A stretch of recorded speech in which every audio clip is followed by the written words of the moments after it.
Hey guys, after the Finch species information video, a lot of you asked me to do a species information video about the starfinches.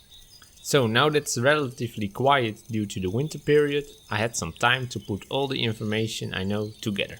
If you like this video and want to see me cover more species, press that like button and comment below.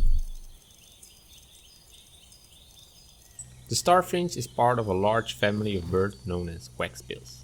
This family consists of more than 130 species.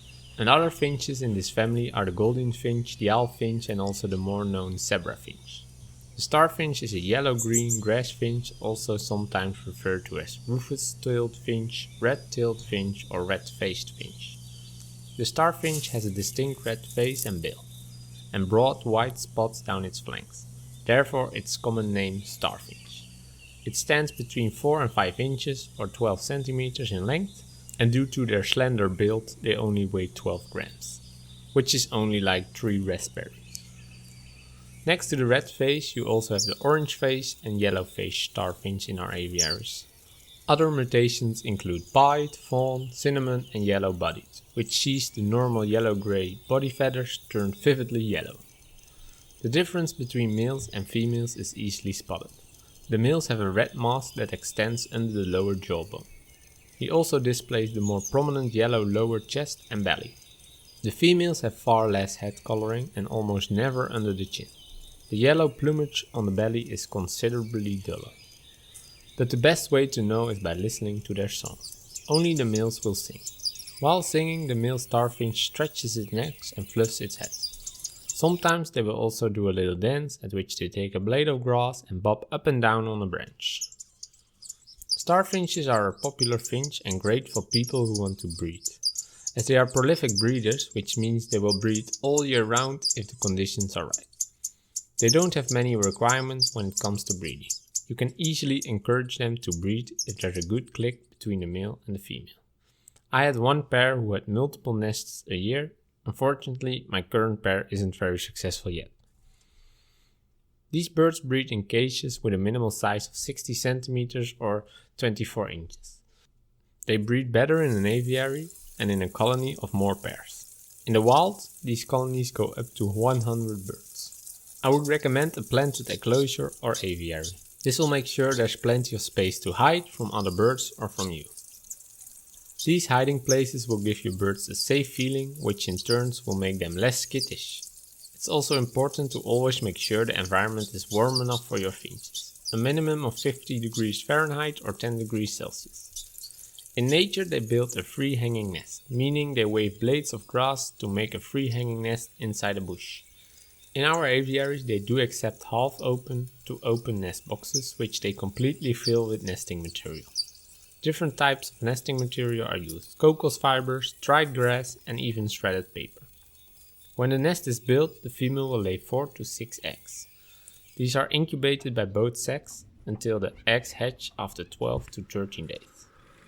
The hatched youngs are fed by both parents.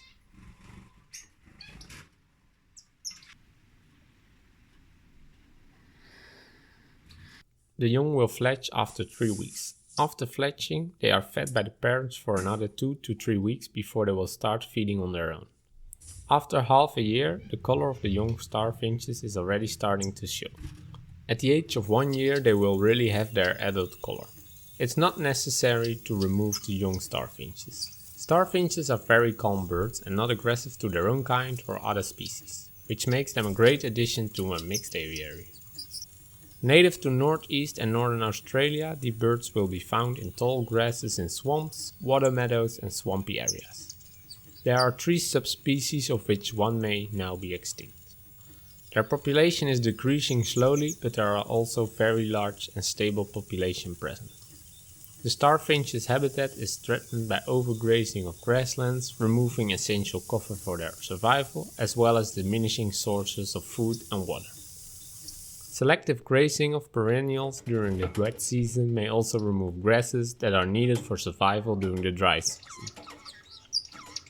Burning of grasslands during the dry season may reduce the fallen seeds during the wet season and thus reduces the food supply needed by the starfinch, resulting in a decline in numbers.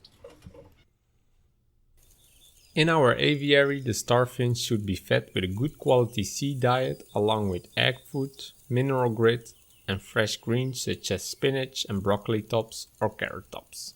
A cuddle bone should also always be available as a source of calcium during the breeding season. Next, you should have live food available as a source of protein, like for example mealworms. But don't give them too much protein because this can lead to unwanted behavior like overchasing and throwing eggs out of the nest. Starfinches are reasonably strong and healthy birds. A good dry, drought-free aviary and clean good quality food is probably the best way of maintaining healthy birds. One of the most important health tips anyone can get is to keep your water dishes clean. These birds are generally strong, healthy birds, but they should be warmed 4 times a year. Like almost any other small finch, they may experience egg binding.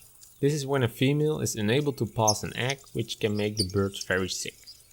Egg binding is common in small birds like finches, although it can occur in any bird. Therefore, it's always necessary to observe your birds daily. That's it for this video. If you like this video, press that like button and check out my other videos. I hope you learned something and maybe even consider subscribing. If you have more tips about this beautiful species or any other comments, don't hesitate and comment below. Thanks for watching, see you next time, and remember to stay happy and always love your birds. Bye bye!